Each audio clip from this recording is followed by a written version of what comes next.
Une coopération territoriale à l'échelle du Grand Languedoc, voilà l'objectif du Parlement des territoires qui s'est ouvert le mercredi 25 mars au château de Castries. 70 responsables politiques de communes allant de Carcassonne au Gard rhodanien ont répondu présents à l'invitation de Philippe Sorel. Une coopération en dehors des étiquettes politiques et fondée sur la confiance. C'est une relation de confiance et c'est surtout la volonté d'unir le territoire qui a été fracturé par une histoire politique un peu décousue, un peu polémique.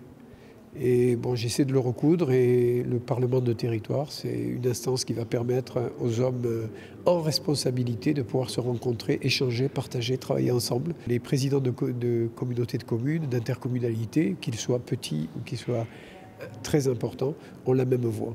Ça permet d'avoir un climat général qui lie de façon démocratique l'urbain et le rural sur des positions politiques. Non pas sur de l'investissement, puisqu'on n'a pas de fonds, on ne lève pas d'impôts. Lors de cette première séance, il s'agit de mettre en place le schéma directeur de cette assemblée inédite en France. 6 piliers de développement pour soutenir le dynamisme économique. Pour réduire les inégalités sociales et territoriales et garantir à tous l'accès aux soins.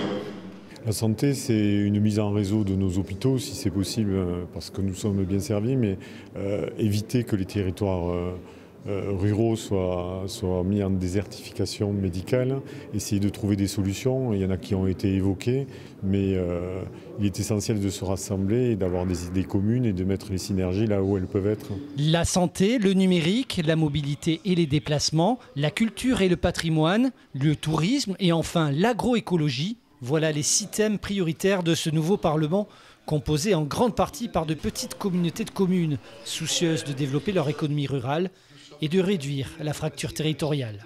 C'est la démocratie qui parle, c'est un homme, une voix. Et pour ces territoires, et en particulier ce que je représente, ces massifs de montagne, on n'est pas forcément très peuplé sur ces zones de montagne. Par contre, on a de vastes espaces où la biodiversité est bien présente, où ce développement de la filière bois sur le bois énergie, le bois construction est important aussi pour ces territoires où là, il y a beaucoup de population et il y a le marché.